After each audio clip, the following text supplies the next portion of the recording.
Graças a Deus, a paz do Senhor, irmãos. Pode se assentar em nome de Jesus.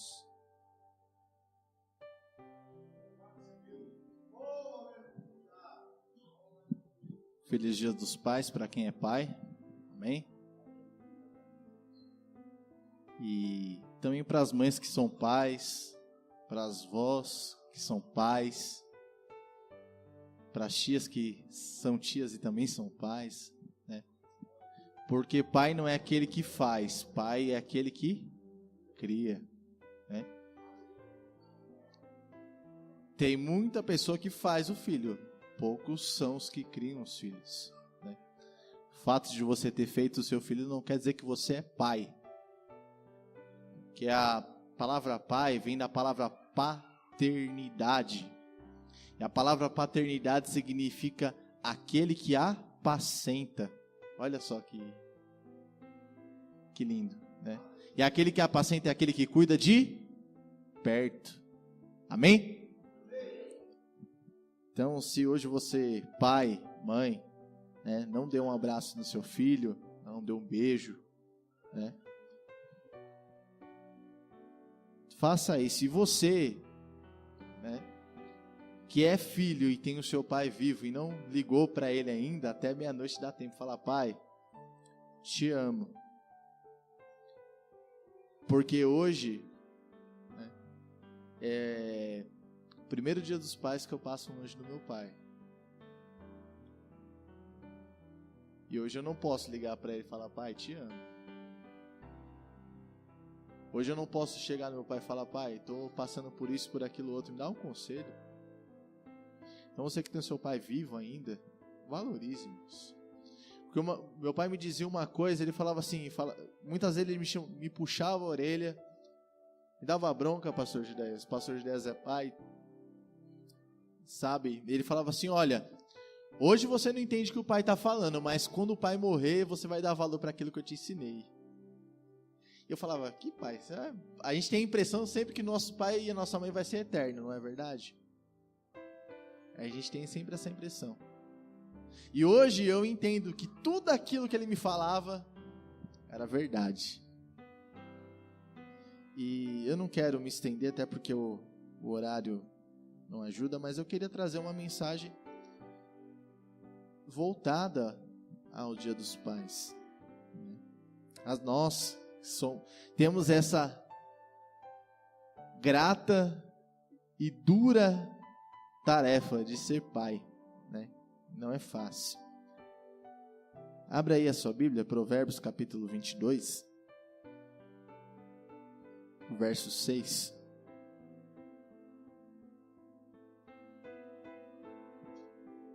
Diz assim: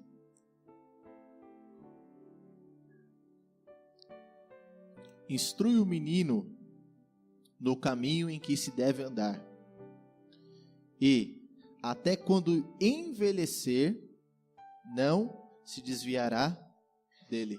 É essa a tradução que está aqui? É essa. Irmãos, nós estamos vivendo em um tempo em que você arrumar tempo não dá tempo, né? É até redundante, mas nós vemos um tempo para você ter tempo, você já não tem mais tempo. Se nós não tomarmos cuidado, são tantas coisas que enredam a nossa vida: trabalho, ministério, nós que somos obreiros, amizades, etc, etc. E às vezes nós nos esquecemos que o nosso primeiro ministério não é aqui na igreja, é a nossa casa. Paulo, escrevendo a Timóteo, ele diz assim: olha, porque aquele que não tem cuidado com os da sua casa é pior do que o incrédulo e negou a fé. E essa passagem que nós lemos aqui, Provérbios capítulo 22, verso 6, quando o escritor desse provérbio, ele passou um conselho para a igreja, ou aliás, ele passou um conselho através dessa passagem, quando ele diz instrui o menino, ele não está falando simplesmente para você falar com a criança. Ele não está pedindo simplesmente para você dizer à criança ou dizer ao jovem aquilo que ele tem que fazer.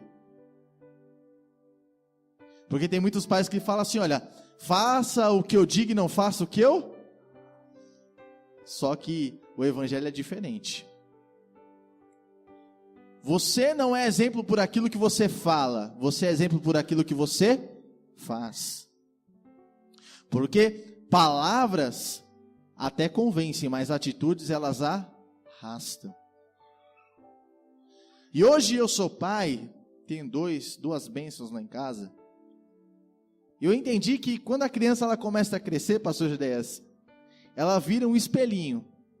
Tudo que ela vê você fazendo, ela vai fazer. Se ela vê você pulando, ela vai pular. Se ela vê você assistindo um determinado programa, ela vai assistir também. Por quê? Porque segundo a pedagogia, a criança dos 1 até os 4, 5 anos de idade é chamada a primeira infância.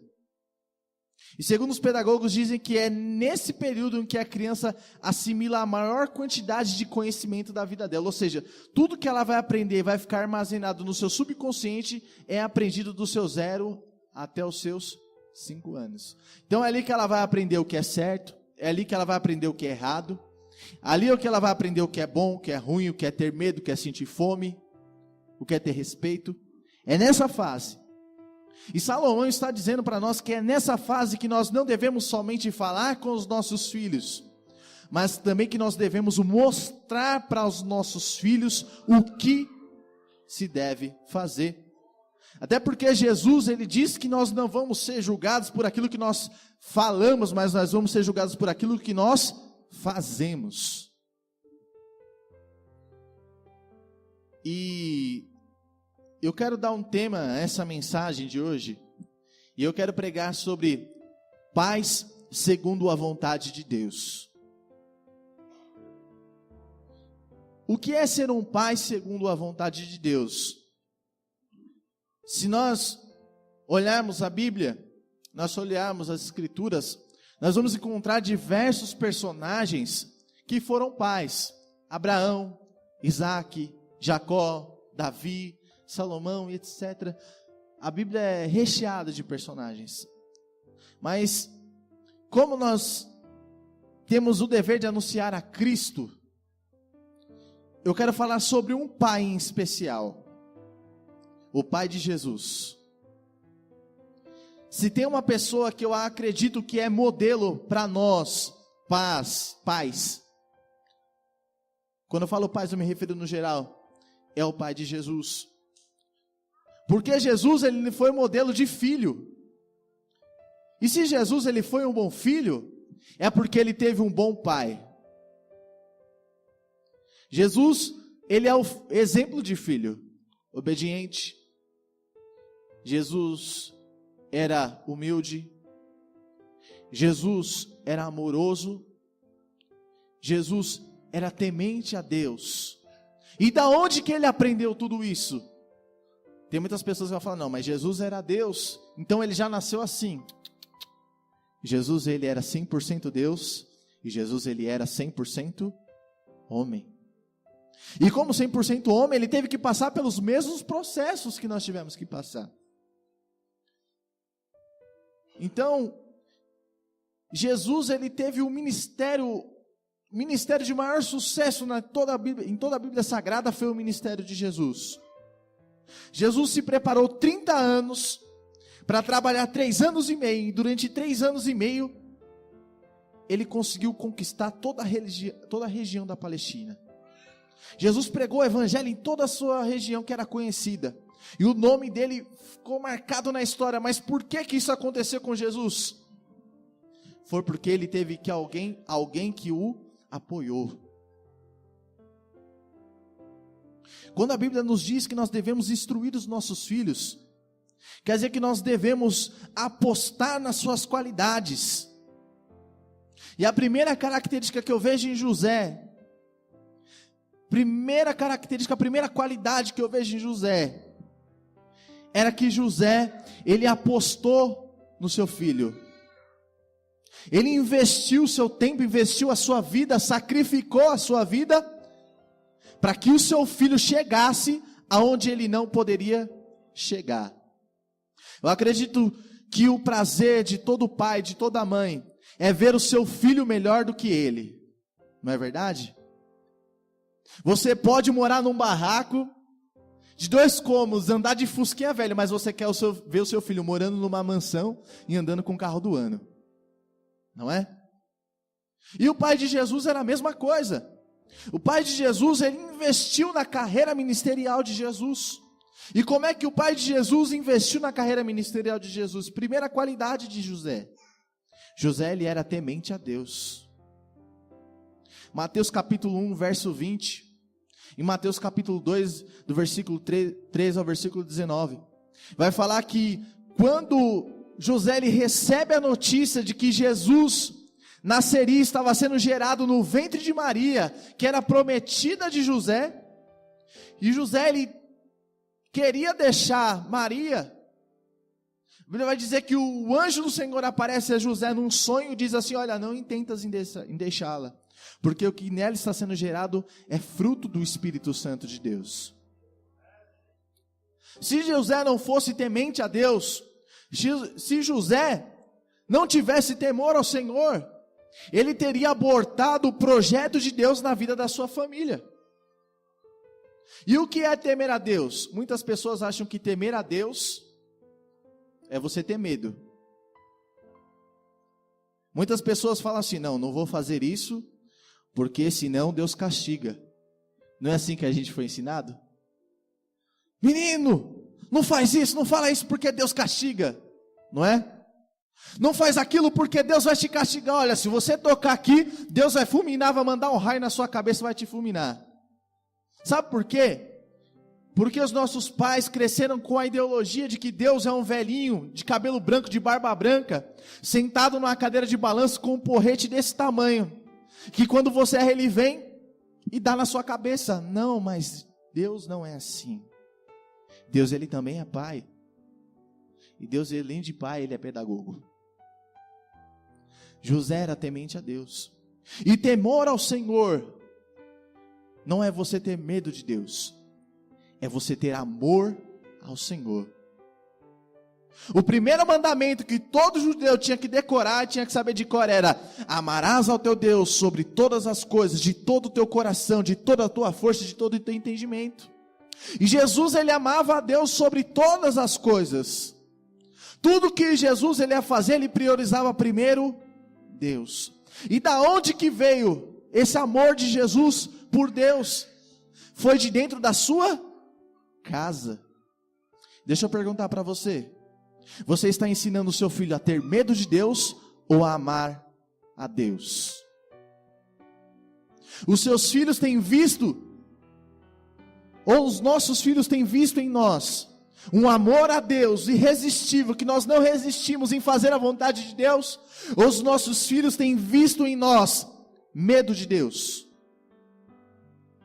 Nossos filhos vão observar as nossas atitudes e vão ver se as nossas atitudes revelam o nosso amor ao Senhor.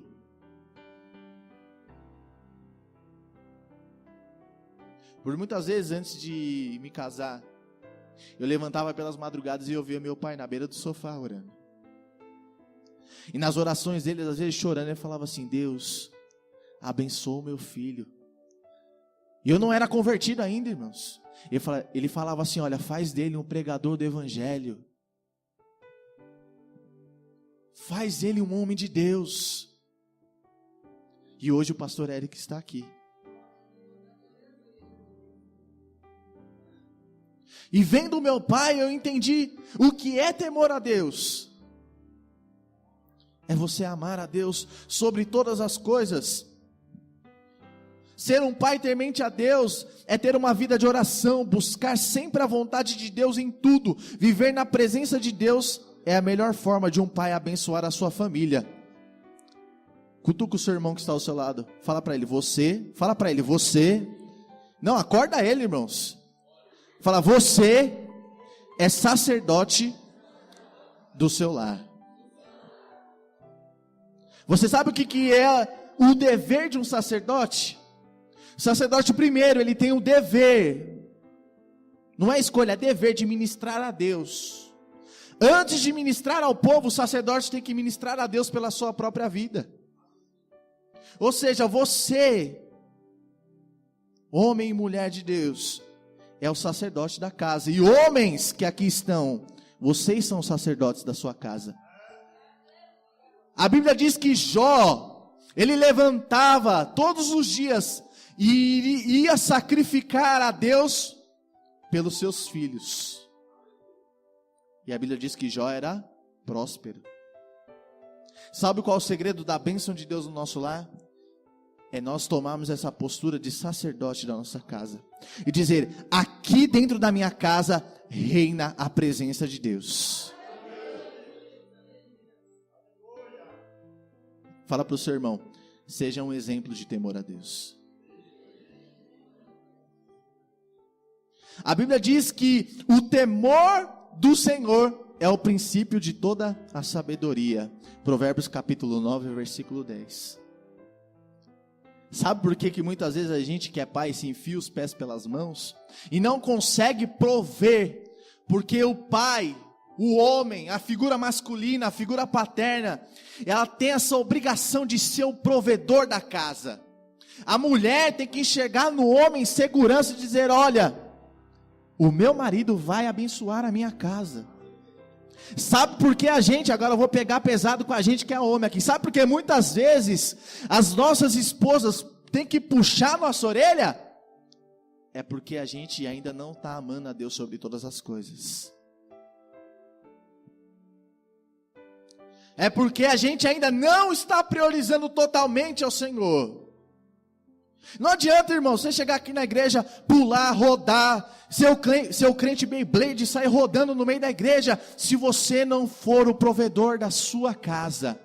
Olha o que Paulo escreveu aos Efésios sobre os homens: vós maridos, amai as vossas esposas como Cristo. Aí todo mundo só fala essa parte, tem a vírgula, fala assim, e por ela mesmo se entregou. O dever do homem não é buscar só o seu bem-estar, é buscar o bem-estar da sua família. Às vezes a minha esposa fala assim, você trabalha demais. Principalmente agora, irmãos. Tem dia que eu estou chegando em casa 8 horas, 8h30, 9 horas, chego lá, os meninos, só vejo, dou um cheiro nos meninos, e aí põe eles para dormir. Mas sabe por quê? Porque eu entendi que eu tenho que, nem que for a última coisa que eu faço, eu quero ver a minha família bem. E José, ele se sacrificou por causa de Jesus. Carpinteiro. Um carpinteiro não era uma profissão assim tão renomada. Mas José trabalhou para sustentar a sua família. E ensinou Jesus o temor ao Senhor. Segunda qualidade que eu vejo de José. José era responsável. A maior característica de um homem, de um pai, é ser responsável. Muitas vezes nós agimos com irresponsabilidade. Nós nos esquecemos que aquilo que Deus depositou nas nossas mãos, pastor Gedaías, pastores, irmãos, os filhos que nós temos não são nossos. No livro de Salmos está escrito assim, olha, Salmo de número 119, se não me falha a memória. Os filhos são herança do...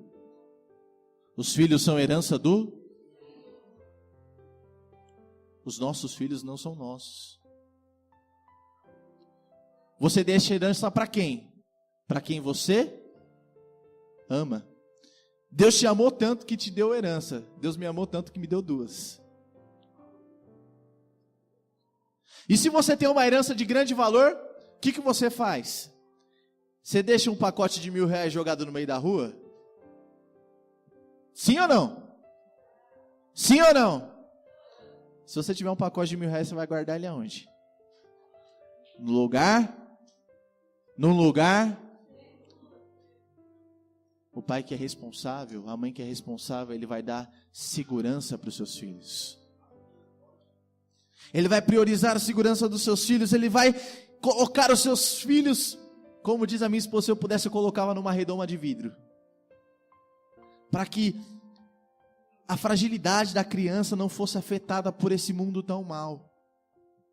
José era tão responsável que José ele cumpriu a sua obrigação civil e se casou com a sua esposa, porque ele entendeu o projeto de Deus na vida dele e na vida do filho dele. Certa vez, eu já estou terminando, eu estava no seminário e a gente estava falando sobre avivamento, e não sei se alguém aqui já ouviu falar de John Wesley. John Wesley ele foi um dos últimos avivalistas aí. Você pode procurar a história dele. Teologia arminiana, reformada, tem participação dele. Você pode pesquisar, irmão. Foi um homem de Deus. A Assembleia de Deus está onde está hoje porque teve participação dele também. E estudando a biografia de John Wesley, porque eu ia palestrar sobre ele, eu descobri um fato curioso sobre a vida dele. Diz a história de John Wesley que quando ele tinha por volta dos seus 6, 7 anos de idade, a casa onde ele morava pegou fogo.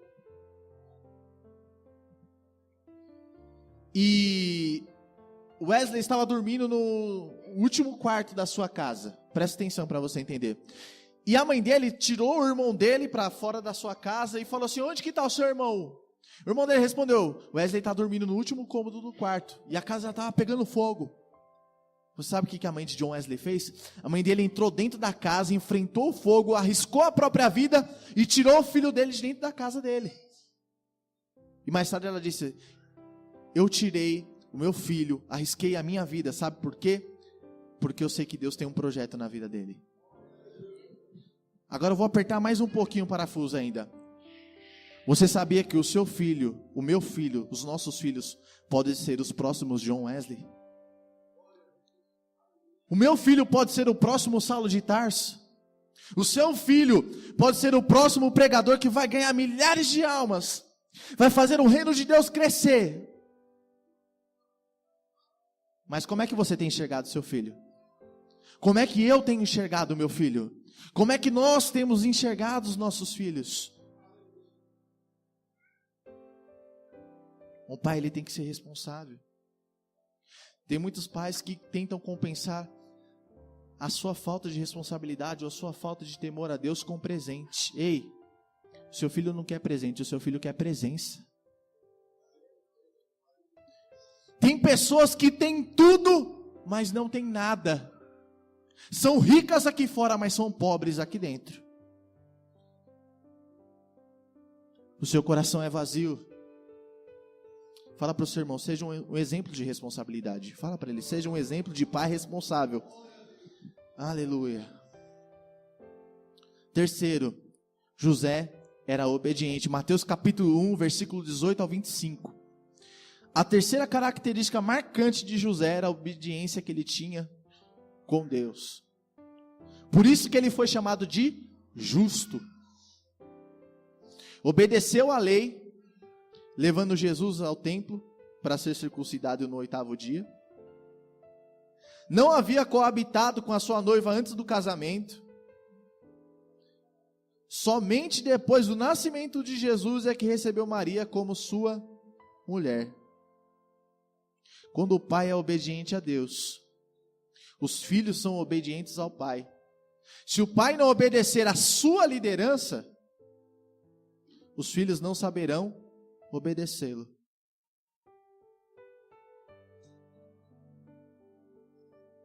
E a Bíblia diz que é melhor obedecer do que?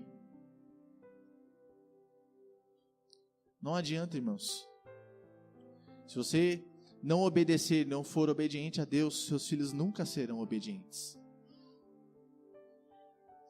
Porque eles veem em você um espelho.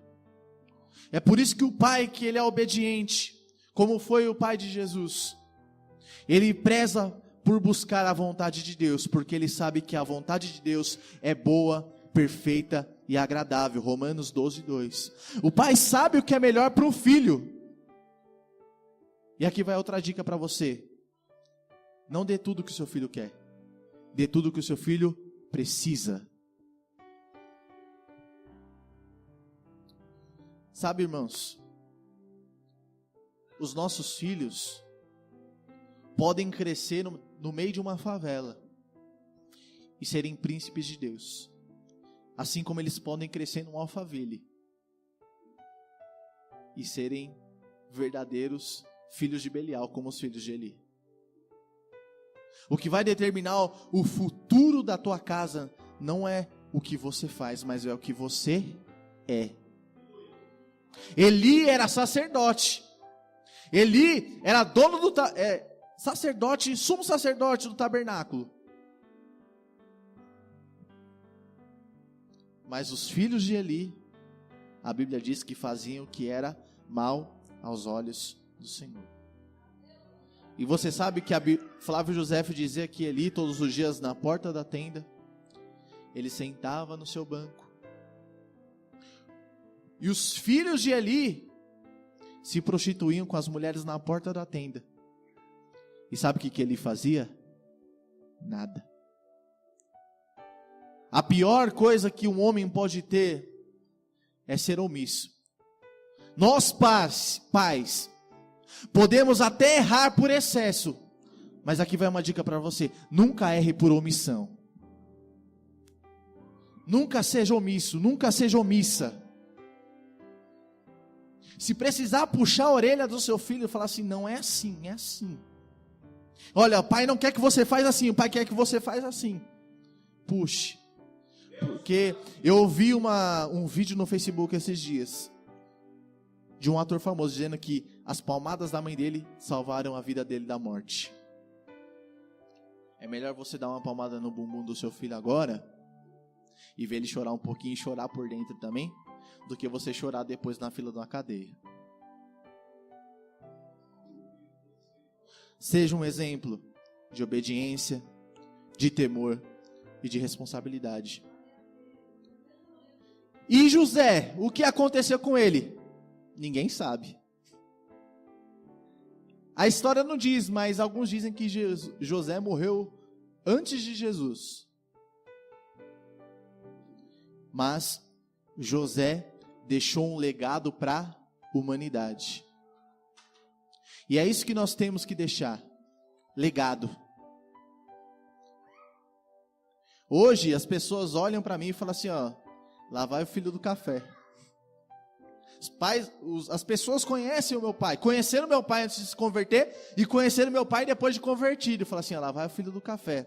Tá vendo aquele menino ali, ó, cresceu no meio da favela, cresceu no meio das pessoas fazendo um monte de coisa errada, mas aquele menino ali é do bem. Aqueles meninos ali são do bem, ó. Tá vendo? Aquela menina ali é do bem.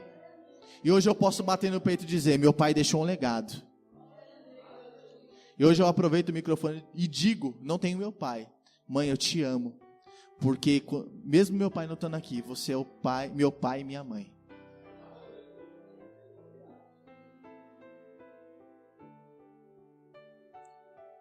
Irmãos, que nós possamos ser pais segundo a vontade de Deus. Pais que fazem tudo, às vezes para arrancar um sorriso de um filho nosso. Pastor, eu entrei aqui nessa noite e essa palavra, sabe, mexeu comigo. Eu sei que mexeu com você porque mexeu comigo também, quando eu estava escrevendo. E talvez você ache que você nunca vai poder ser esse pai como José foi. Quero dizer para você que José não era nenhum super-herói da fé. José não tinha superpoderes. José era o carpinteiro de Nazaré e foi pai de Jesus. Se você desejar, eu quero orar pela sua vida. Eu gostaria que você viesse até aqui à frente.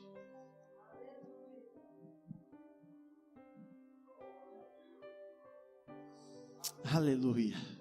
Irmãos, eu sinto Deus no nosso meio. Vem até a frente, eu quero orar por você. para que Deus dê força para você, pai, para você, mãe, guardar a tua casa desse mundo tão perverso. Eu gostaria que quem veio aqui à frente dê as mãos, porque agora nós vamos firmar uma aliança e um compromisso diante do Senhor, de defender a nossa família de qualquer coisa que possa acontecer, de ser um pai segundo a vontade de Deus.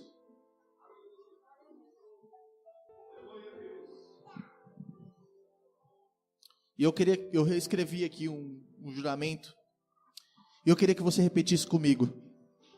Amém? Amém?